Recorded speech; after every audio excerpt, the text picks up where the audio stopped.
Hello and assalamu alaikum. Welcome back to the Sportside Cricket World Cup special last episode. And yesterday, India has failed to emerge as the champion third time, and Australia ने छठी मर्तबा world cup अपने नाम किया है।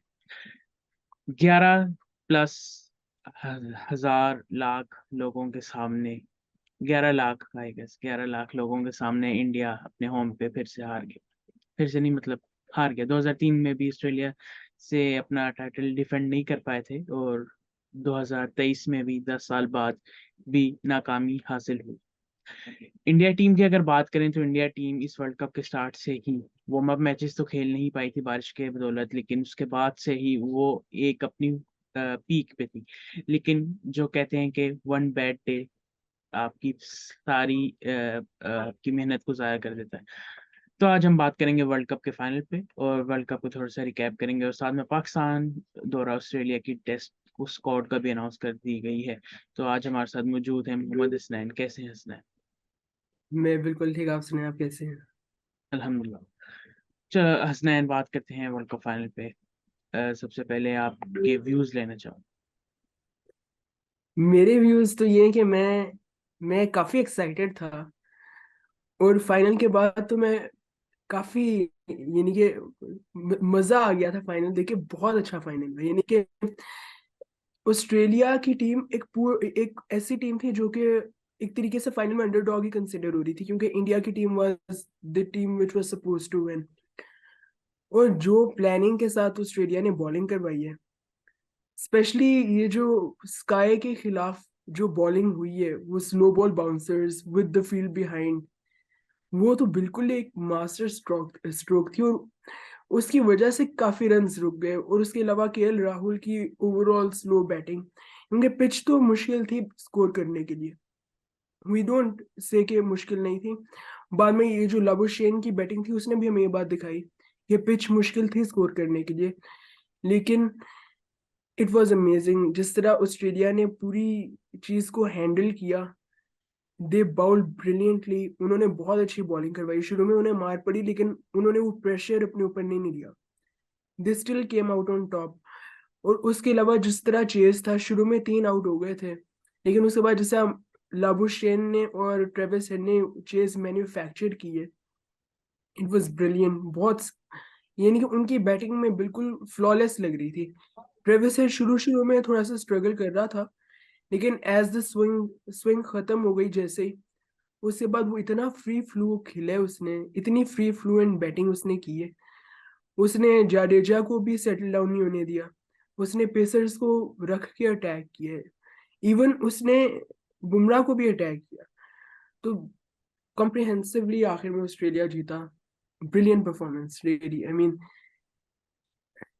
क्या बंदा खेल। ऐसा ही है। बहुत। अगर हम स्टार्ट से बात करें, जैसे कि पहला ओवर मिचेल स्टार्क ने कराया था, जो फर्स्ट बॉल फिर सेकंड बॉल और जो फील्डिंग हमें नजर आई, जिस तरह से अटैक किया गया था, तो पूरा जो अगर हम बैट कमिंस की बात करें, जो उसने एक दिन पहले स्टेटमेंट दी थी कि सबसे ज्यादा मजा तभी आएगा जब इतना बड़ा क्राउड को हम चुप कराने में कामयाब होंगे, तो सेम वैसा ही हुआ था। स्टार्ट से ही उनकी चुप लग चुकी थी पूरे क्राउड की, और ना हमें कुछ नजर आ रहा था। और सबसे मजे की बात जो सेकंड इनिंग्स में हुई, जब विराट कोहली ने कहा क्राउड को कि चेयर अप किया, और फिर अगली बॉल पे उसने स्ट्रेट उसने चौका लगाया। ये सबसे अच्छी बात जो एज अ क्रिकेट फैन हमें अच्छी लगी कि ऑस्ट्रेलिया ने अगर हम बात करें वर्ल्ड कप के स्टार्ट से तो बॉटम पे थी, और पाकिस्तान ही वो टीम थी जो उसको फॉर्म में वापस लाई थी, I guess if I am not wrong. तो पाकिस्तान मैच के बाद ऑस्ट्रेलिया ने नीचे मुड़ के नहीं देखा। उस अफगानिस्तान के खिलाफ मैक्सवेल का सिंगल हैंडेडली नहीं, सिंगल फुट पे उसने 200 रन बनाए। और जिस तरह अफगानिस्तान के खिलाफ खेले, तो अगर हम अ, ये कहें कि वेल डिजर्व विक्ट्री है, तो ये वेल डिजर्व विक्ट्री है। जिस तरह उन्होंने नीचे से कम बैक किया और फिर आके एक्सीलेंट उन्होंने परफॉर्मेंस दिखाई। तो अभी हम इंडिया पे थोड़ी सी बात करते हैं कि क्या गलत इंडिया की जो कल उन्होंने किया कि से एक होम में फाइनल, क्योंकि नो वाज एक्सपेक्टिंग कि इंडिया ये हार जाएगा, क्योंकि उनका अपना क्राउड, उनकी वर्ल्ड का सबसे बिगेस्ट स्टेडियम, अगर हम बात करें एमसीजी के बाद, और अहमदाबाद में उनका मैच है। 10 लगातार उनकी कंसेक्यूटिव विक्ट्रीज हैं वर्ल्ड कप में। उनकी हर बंदा उनका प्लेयर फॉर्म में है। ऐसा क्या गलत हुआ कि कल फाइनल में इस तरह से वो क्लिक नहीं कर पाए? क्योंकि बहुत बात है कि टॉस हार गए थे, लेकिन अगर हम पिछले मैचेस में बात करें, वो रन ऑन द बोर्ड बहुत अच्छे कर रहे थे, और बाकी टीम्स को अगर बॉलर की बात करें, जितने भी रन होते थे वो डिफेंड कर लेते थे। उन्होंने इंग्लैंड के खिलाफ भी रन डिफेंड किए थे। 220 या 21 का टारगेट है, आई गेस। तो ऐसा क्या गलत हुआ कि कल उनसे स्टार्ट ना हो पाए? I think pressure of the final, I think वो चीज उन्होंने उनके जहन में थी, स्पेशली जैसा कि यार राहुल वगैरह बैटिंग कर रहे थे।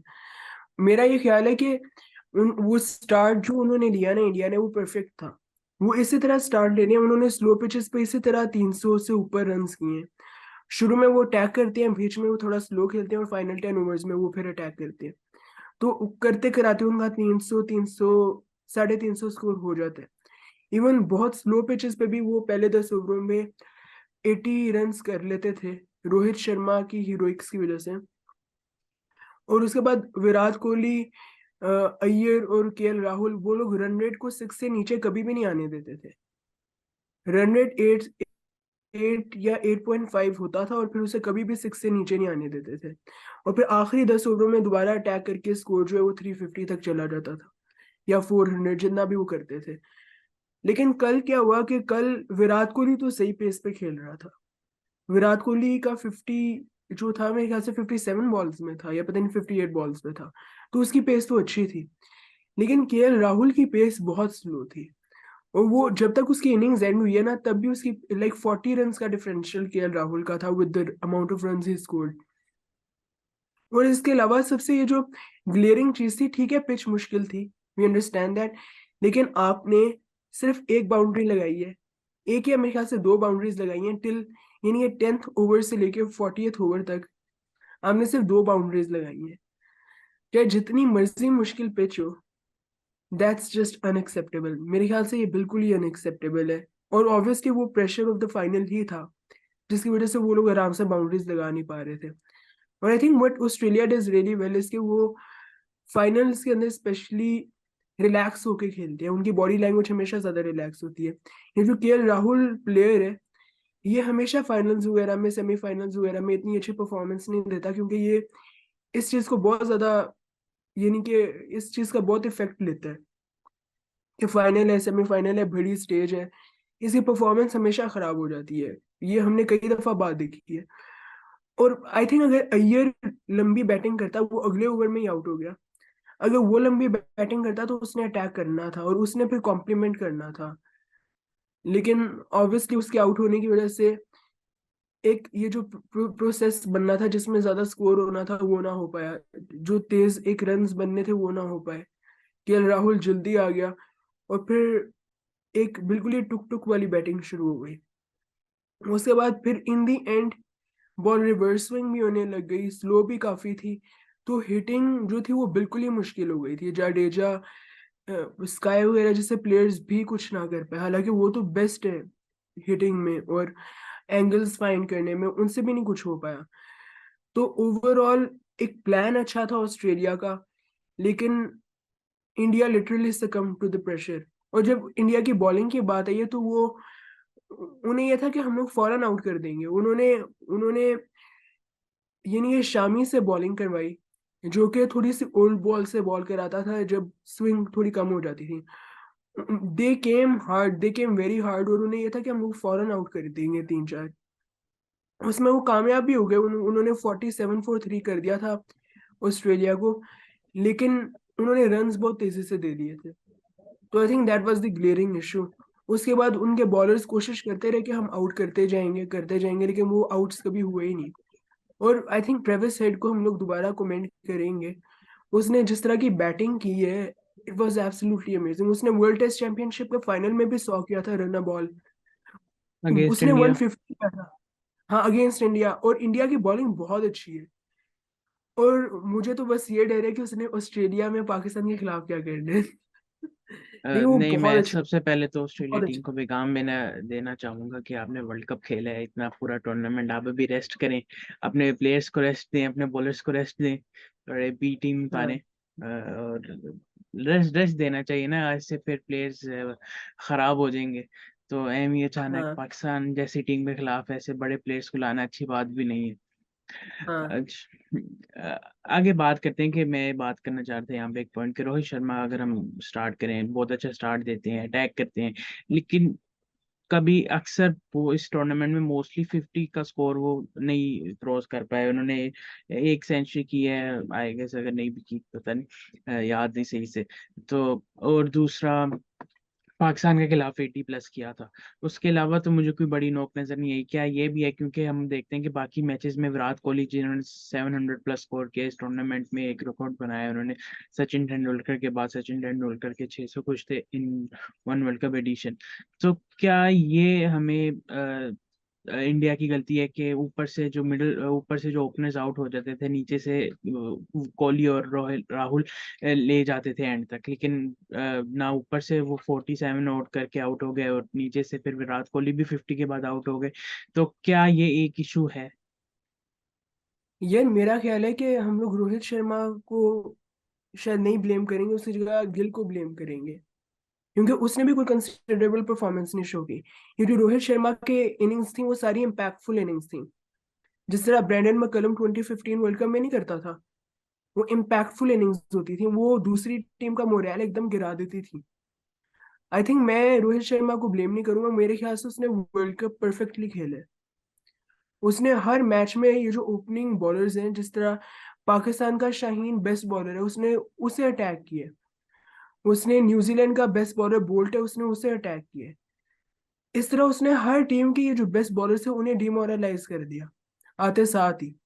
तो आई डोंट थिंक मैं उसे ब्लेम करूंगा, लेकिन मैं गिल को जरूर ब्लेम करूंगा, क्योंकि उसने कोई सिग्निफिकेंट इनिंग्स भी नहीं खेली पूरे वर्ल्ड कप में, और मेरे ख्याल से वो जल्दी जल्दी आउट होता रहा है। उसे वैसे कोई थी सिग्निफिकेंट इनिंग्स? रोहित शर्मा ने तो मेरे अगेंस्ट ख्याल से 100 नेदरलैंड किया आई था। गेस। हाँ शायद। लेकिन रोहित शर्मा ने तो 100 किया था, और उसने काफी तेज किया था, मेरे ख्याल से 70 और बॉलों में 100 कर दिया था उसने। तो I think yes. Rohit Sharma को ब्लेम करना शायद थोड़ा सा मुश्किल है, क्योंकि वो काफी, उसका जो प्लान था वो उसने सही नहीं, तरह मेरा एग्जीक्यूट कहने का किया। मतलब अगर हम रोहित की विकेट भी देखें, उन्होंने एक छक्का मारा, फिर चौका मारा, फिर उन्होंने एक फजूल सी हिट पे वो ऐसे कि उन्होंने अपनी विकेट थ्रो की थी।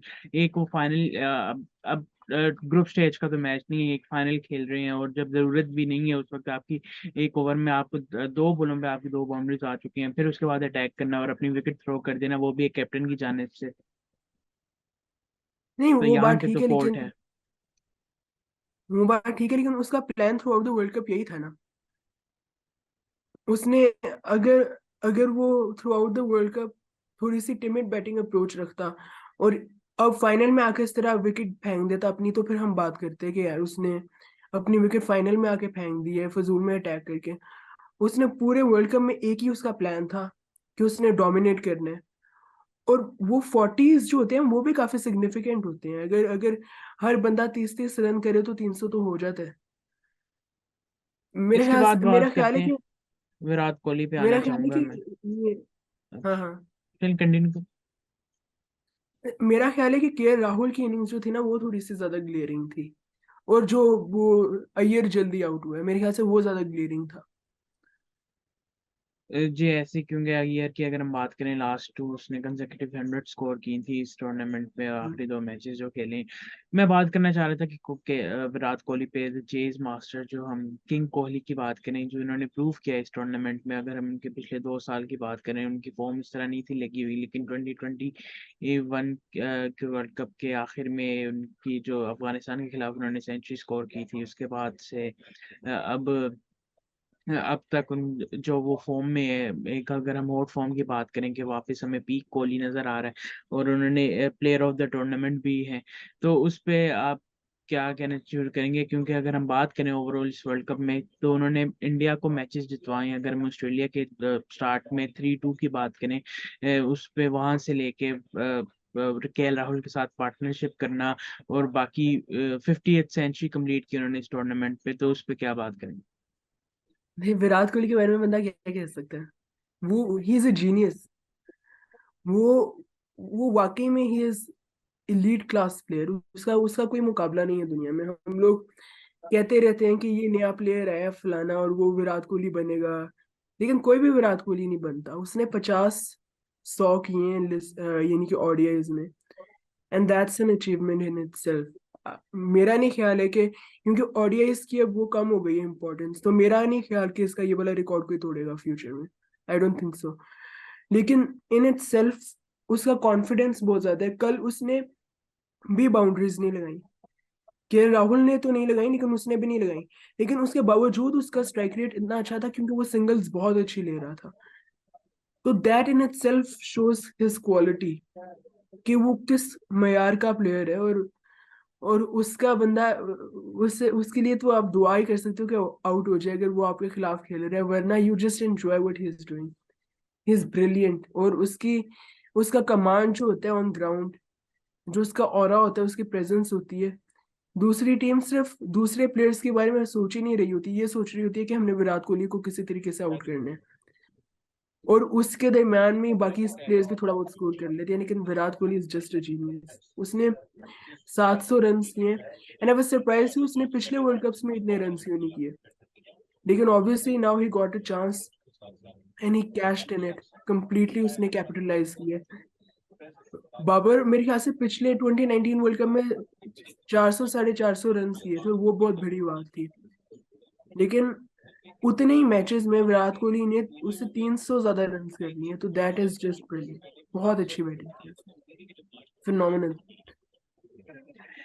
सो एग्जैक्टली अगर हम विराट कोहली की बात करें, उसके बारे में तो अगर हम बात ना भी करें क्योंकि वो सब कुछ ही है, तो मैं एंड पे, हम वर्ल्ड कप की डिस्कशन के एंड पे मैं प्लेयर ऑफ आपकी टीम ऑफ द टूर्नामेंट जानना चाहूंगा, फिर आगे हम बात करेंगे पाकिस्तान स्क्वाड और ऑस्ट्रेलिया की।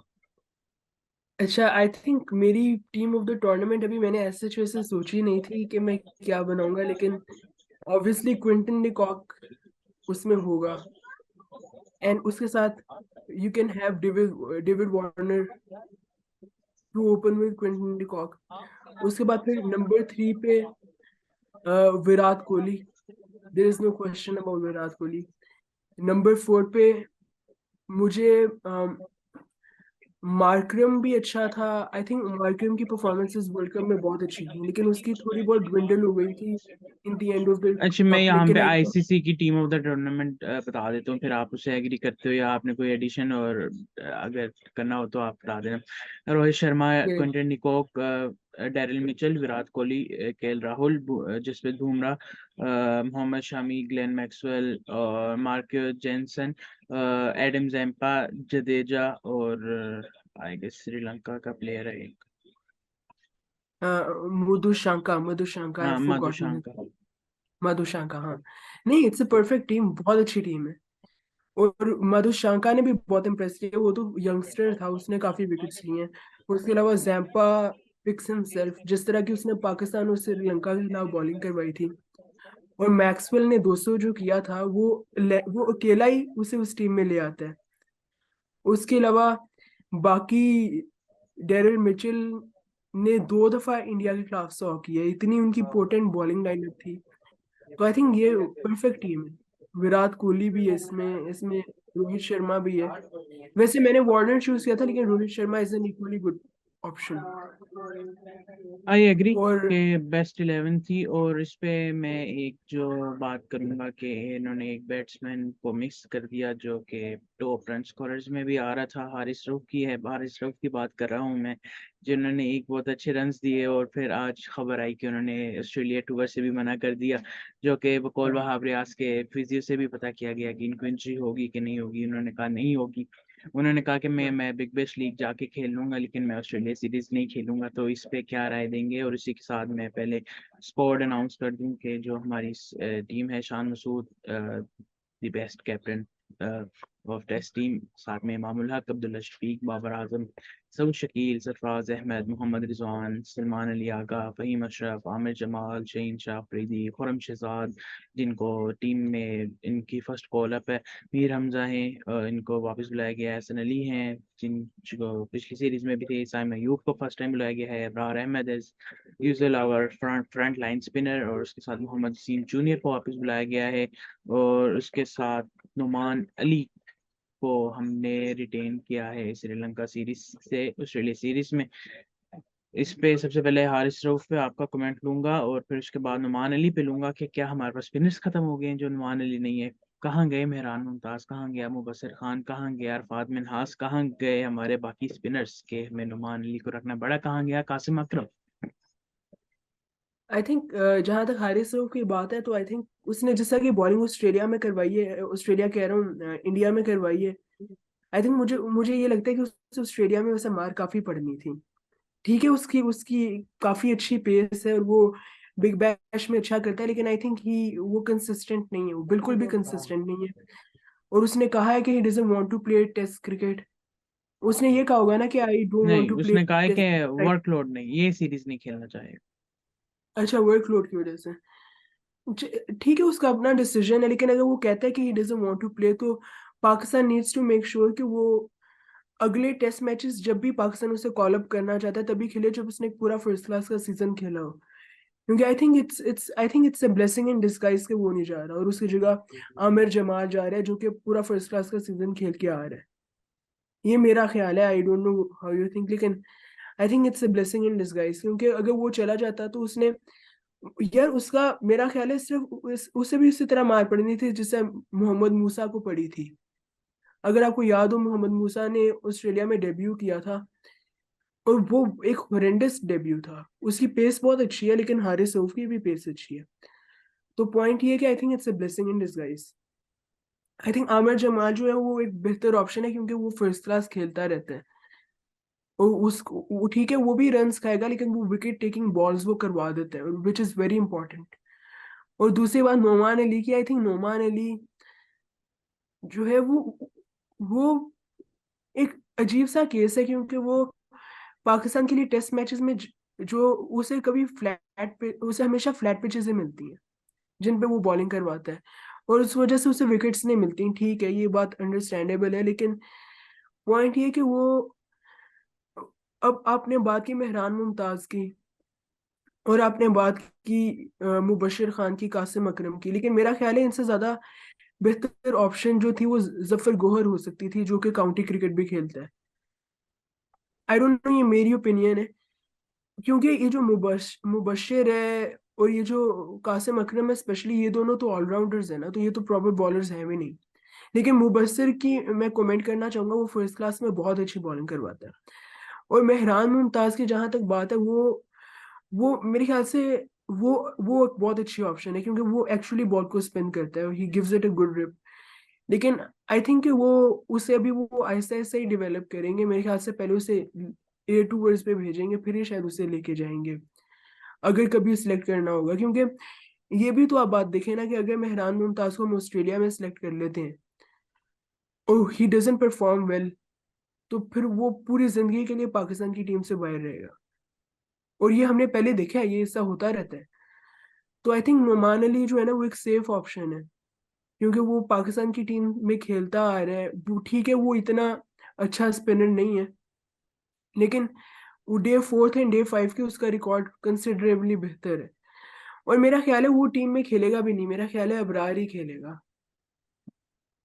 11 में अबरार ही एग्जैक्टली होगा। क्योंकि अगर हम नुमान की बात करें, नुमान एज ए ऑलराउंडर ही खेले जब भी खेले टीम के लिए। और बाकी ओवरऑल स्कोर पे क्या रिव्यू है, क्योंकि मैं अगर अपनी बात करूं तो मेरे ख्याल से ये बेस्ट बड़े अरसे बाद पाकिस्तान की एक प्रॉपर टेस्ट स्क्वाड अनाउंस की गई है। वरना हम जो भी देखते थे T20 या ODI की बेस में टेस्ट स्क्वाड अनाउंस की जाती थी, लेकिन जो इस आज अनाउंस की गई है वो एक प्रॉपर टेस्ट स्क्वाड है। अगर हम अपने डोमेस्टिक की बात करें, खुरम शहजाद जो कि एक अच्छे वो टॉप विकेट टेकर भी थे, उनको मौका दिया गया है। साथ में मीर हमजा आए हैं। मैं मीर हमजा की जगह मैं अगर अपनी बात करता तो मैं गुलाम मुदस्सर को रखता। Left arm pace medium pace का ऑप्शन देते थे, और वो विकेट्स अगर हम ब्रेक थ्रू की बात करें डोमेस्टिक में तो गुलाम मुदस्सर ब्रेक थ्रू लेके देते हैं। तो शहीन शाह के साथ मैं गुलाम मुदस्सर रखता। लेकिन आपकी इस पे क्या राय है? और शाहनवाज धानी को ना रखना, क्योंकि अगर हम बात करें कि उनका लिस्ट है रिकॉर्ड और डोमेस्टिक रिकॉर्ड बहुत अच्छा है शाहनवाज धानी का, लेकिन शाहनवाज धानी को एडिशनल कैंप में जो लाहौर में लगेगा ट्रैवल करने से पहले, उसमें शामिल किया गया है। अरशद इकबाल को किया है, काशिफ अली को किया है, मोहम्मद नवाज है, शताब खान है, जो कि एक बहुत अच्छी बात है कि वो रेड बॉल में वापस आ रहे हैं। शाहनवाज धानी, उसामा अमीर है और उस्मान कादिर है। आपने बात की कि आपने शाहनवाज धानी की बात की थी, तो शाहनवाज धानी पे भी मैं बात करूंगा, क्योंकि ही इज ही वो फर्स्ट क्लास खेलता है। वो टीम में भी सिलेक्ट फर्स्ट क्लास की परफॉर्मेंस की बेस पे हुआ था, सिर्फ पीएसएल की बेस पे नहीं हुआ था। तो उसके अंदर ये क्वालिटी तो है, और वो ब्रेक थ्रूज भी दिलाता है। वो फ्लैट पिचेस पे भी बहुत इफेक्टिव रहता है। और उसके अलावा खुरम शहजाद जो है, वो उसने जो अपनी मेजर चंक ऑफ विकेट्स लिए ना, वो आउटसाइड लाहौर ली हैं। और आउटसाइड लाहौर पिचेस जो थी वो काफी, यानी कि गुड फॉर फास्ट बॉलिंग थी। लेकिन ये जो उसने फाइनल खेला था, उसमें उसने बहुत इकोनॉमिकल बॉलिंग करवाई थी खुरम शहजाद ने, अगर आपको याद हो। यानी कि वो रन्स बिल्कुल भी नहीं दे रहा था, तो इसका मतलब है कि वो ऑस्ट्रेलिया में भी इकोनॉमिकल बॉलिंग करवा सकता है। यानी कि वी कैन एक्सपेक्ट कि वो ऑस्ट्रेलिया में अगर उसे डेब्यू करने का मौका मिले तो वो इकोनॉमिकल बॉलिंग करवाएगा। मेरा सिर्फ ये क्वेश्चन है कि आप न्यू बॉल किससे करवाओगे, क्योंकि अगर हसन अली को हम देखें तो वो तो न्यू बॉल बॉलर नहीं है। वो हमेशा न्यू बॉल में बहुत एक्सपेंसिव रहता है, और फिर बाद में सेकंड या थर्ड स्पेल उसका काफी इकोनॉमिकल होता है। तो अगर आप मीर हमजा और खुरम शहजाद को लेके जा रहे हो, तो वो एक परफेक्ट ऑप्शन बनती है ये दोनों शाहीन अफरीदी के साथ न्यू बॉल कराने के लिए। तो फिर आपको लगता है कि खुरम शहजाद का या Mir Hamza would play in the first test match? अगर मैं अपनी बात करूं तो मैं लेफ्ट एंड राइट कॉम्बिनेशन के साथ जाऊंगा। मैं खुरम शहजाद को लेके जाऊंगा, लेकिन अगर मैं मोहम्मद हफीज की थिंकिंग को लेता हूं, जो कि हमारे हेड कोच भी हैं, डायरेक्टर भी हैं, और मतलब बॉलिंग कोच भी हैं, फील्डिंग कोच भी हैं, सब कुछ है वही है, चेयरमैन भी वही है। तो अगर हम उनकी बात करें तो मेरे ख्याल से वो शहीन और मीर हमजा के साथ जाएंगे, या मेरे ख्याल से शहीन और हसन के साथ भी जा सकते हैं। लेकिन मैं अगर अपनी पर्सनल बात करूं तो खुरम शहजाद एक बहुत अच्छा ऑप्शन होगा। पहली बार डोमेस्टिक में उसकी फॉर्म चलती आ रही है, पाकिस्तान कप में भी अच्छा करता आ रहा है। तो अगर हम वहां से कंटिन्यू करें तो एक बहुत अच्छी चॉइस होगी शहीन के साथ खुरम शहजाद को, और फिर उसके साथ हम अ, हसन अली और अबरार अहमद के साथ जा सकते हैं। अच्छा, इस पे मैं सवाल अब हम नए लोगों की बात करें, प्लेइंग 11 की बात करें तो मैं अपनी जो मेरी टेक है वो तो मैं ओपनर्स के बारे में बात करना चाह रहा हूँ। इमामुल हक की फॉर्म नहीं है, और हमें भी पता है कि ऑस्ट्रेलिया में वो कैसा खेल सकते हैं। साउथ अफ्रीका का उनका रिकॉर्ड बहुत अच्छा है, जो उन्होंने स्टार्ट में अपनी सीरीज खेली थी। लेकिन ऑस्ट्रेलिया पे क्या हमें साइम और अब्दुल्ला शफीक के साथ जाना चाहिए या इमामुल हक के साथ ही जाना चाहिए? क्योंकि मेरी अपनी टेक ये होगी कि हमें साइम को ट्राई करना चाहिए। मेरा ख्याल है कि सैम को ट्राई करेंगे, लेकिन पहले दो मैचेस में इमाम उल हक के साथ ही जाएंगे, क्योंकि इमाम जो है वो एक आपका श्योर प्लेयर है। साइम अयूब अगर आप पहले मैच में उसे खिला देते हो, तो I think that would be unfair on Saim Ayub too, क्योंकि लेकिन अगर उसके हम लिए शान बिल्कुल। मसूद की थिंकिंग की बात करें, एग्रेसिव खेलता है, अगर हम उसकी काउंटर में बात करें, यंग और बाकी उसके कैप्टनसी रिकॉर्ड्स की बात करें, यंग बहुत यंग टैलेंट को बहुत चांस देता है। तो मे बी क्या पता साइम फर्स्ट टेस्ट खेल रहा हो। नहीं, बिल्कुल that would be a very good option. और साइम अयूब कट और पुल भी अच्छी करता है मेरे ख्याल से, तो आई थिंक वो ऑस्ट्रेलिया के लिए एक परफेक्ट बैटर हो सकता है। लेकिन मेरा फिर भी ख्याल है कि उसे कम से कम पहला टेस्ट नहीं खिलाना चाहिए, क्योंकि पहला टेस्ट इमाम को ही खिलाएं, और साइम अयूब को जरा ज्यादा टाइम मिलना चाहिए अक्लेमेटाइज होने के लिए कंडीशंस के लिए, क्योंकि वो उसका तो पहला पहला टूर होगा ऑस्ट्रेलिया का। मेरे ख्याल से वो अंडर 19 के साथ शायद गया हुआ है Australia. Under 16 as a captain गया हुआ। हाँ हाँ हाँ। लेकिन फिर भी आई थिंक पहला टेस्ट शायद ना ही उसे खिलाए, इमाम को ही खिलाए। और अब्दुल्ला का भी तो फर्स्ट टेस्ट हुआ ना इन ऑस्ट्रेलिया। अब्दुल्ला हमेशा उसने एशिया में ही टेस्ट मैचेस खेले हैं। तो that would be something too, हमें देखना होगा कि वो किस तरह परफॉर्म करता है। एग्जैक्टली चले मैं उसके आपसे परफॉर्मेंस तो लास्ट व्यूज लूंगा पूरे ओवरऑल स्क्वाड पे, फिर इसके बाद हम एंड करते हैं। चलें, ठीक है। लास्ट व्यूज टीम कॉम्बिनेशन की बात करें, ओवरऑल कोचिंग पैनल की बात करें, उमर गुल मोस्ट लाइकली आ रहे हैं हमारे बॉलिंग कोच, और मोहम्मद हफीज हमारे हैं सब कुछ करता धरता, और साथ वहाब रियाज चीफ सिलेक्टर, पेशावर जलमी के वाइस कैप्टन, और स्पोर्ट्स मिनिस्टर, दिल्ली के मिनिस्टर, सब कुछ। आई थिंक वैसे मेरा ख्याल है कि ये एक राइट डिसीजन है कि आप हफीज को लेके आए, क्योंकि वो टैक्टिकली एक साउंड बंदा तो है, there is no question about that. लेकिन ऑब्वियसली उसके ऊपर बहुत ज्यादा एक वो भी है, उसके पास रोल्स बहुत ज्यादा हैं, वो डायरेक्टर भी है और साथ में वो हेड कोच भी है, if I am not batting wrong. Coach भी है, हेड कोच प्लस अच्छा, batting coach batting plus coach team भी है। डायरेक्टर। हाँ, तो आई थिंक उसके ऊपर थोड़ा सा प्रेशर मेरे ख्याल से ज्यादा होगा, क्योंकि बहुत ज्यादा मे बी रूल्स है स्पिन उसके बॉलिंग पास। कोच भी वही बन जाए, लेकिन अभी तक नहीं, मेरा एज पर ख्याल है सोर्सेज साइद अजमल आ रहे हैं। हाँ, सईद अजमल आ रहे हैं ना spin bowling coach. Umar Gul is a good option, I think Umar Gul एक बहुत अच्छी ऑप्शन है एज अ बॉलिंग कोच। उसके अलावा वहाब रियाज इंटरेस्टिंग है, उसने टीम तो बहुत अच्छी अनाउंस की है। अगर बस मैं एक दो चेंजेस करता है ना टीम में, तो मैं हुरैरा को लेके आता साइम अयूब की जगह, और मैं आगा सलमान की जगह किसी और प्लेयर को रखता, और शायद मैं शाहनवाज धानी को लेके आता आगा सलमान अगर की जगह पे हुरैरा पे मैं। मैं यहाँ पे बात करूंगा कि मैं हुरैरा को कभी ना लाता, क्योंकि हुरैरा की अगर हम पिछली फॉर्म की बात करें वो अभी फॉर्म में नहीं है, और ऐसा प्लेयर जो फॉर्म में नहीं है उसको आप ऑस्ट्रेलिया में खड़ा कर देना, जाके तुम खेलो, वो अपने आप को प्रूव करे कि मेरी फॉर्म नहीं है, अपनी फॉर्म वापस लाए, तो एक डबल माइंडेड हो जाता है प्लेयर। लेकिन साइम की फॉर्म चलती आ रही है पाकिस्तान कप में भी, उससे पहले भी T20 में भी, हर फॉर्मेट में, तो इट्स बेटर कि आप जो फॉर्म में है आप उसको लेके चलो।